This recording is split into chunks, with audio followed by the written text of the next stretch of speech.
Hi guys, this is a video from our channel Harvest Info. Today we will see about a productivity app called Notion, and this will be a series on how to use this app. Without further ado, we will start the video. So this is Notion. If you want to download this app, you can click on the link below. In this video, we will see all about blocks in Notion. So what are blocks? Blocks are the various types of content you use within Notion pages, such as text, headings, bullets, toggles, images, databases, and third-party embeds. We will see all of this in this video.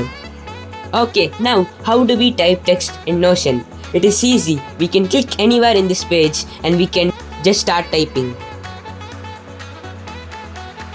Okay, now we can see on how to select a block.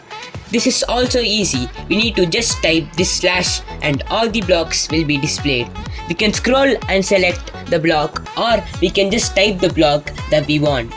There is also another way to select a block, but we will see it later. So we can just type heading. We can see there are 3 headings visible, which is heading 1, heading 2 and heading 3. We can see each one of them. They differ from each other on the basis of their sizes. We can select each one of them and type something in it. After I typed everything, you could have already seen the difference. Heading 1 is the largest and heading 3 is the smallest. Heading 2 has a medium size.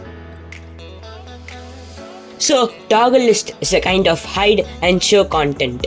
So let us select the toggle list and type something in it. You would have noticed that there is a twisted triangle present here. This is the important part. We can click on it and this appears. We can click here and type something. Again, if we click on this triangle, it hides the thing that we typed. So this is what the toggle list does. You can click on the triangle to show it again. This can be used to minimize the area or to be productive. This is the block that I use the most. The next block is table. We all know what is a table. This is how it looks in Notion. You can create columns and rows. You can edit the text inside the columns and rows. You can style them to bold, italic and others. Not only in this table, we can do this normally in every block. You can change the color and you can click on the options to see more. You can know more about Notion once you start using them more and more.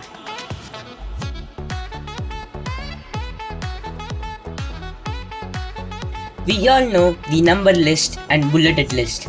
We may have used it many times, so there is not much of a difference. It is the same exact thing, but there is one interesting point. We can type 12 dot and we can click on space, and now you have created a number list.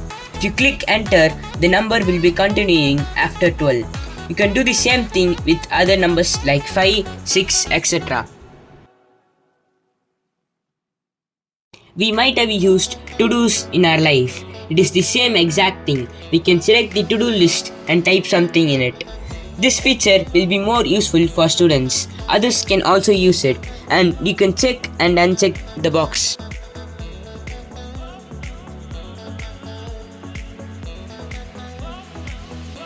So as we all know, this is a page. Can we create a sub-page in this page? Yes, we can. Let us select page from the blocks. So the block has brought us to this page, which almost looks like the same page that we had before, but it is not. We can go back to our page by clicking this, or we can click here. If we want to go back to the sub-page, we can click here. So that is all for today guys. I will see you in my next video. Thank you and bye bye.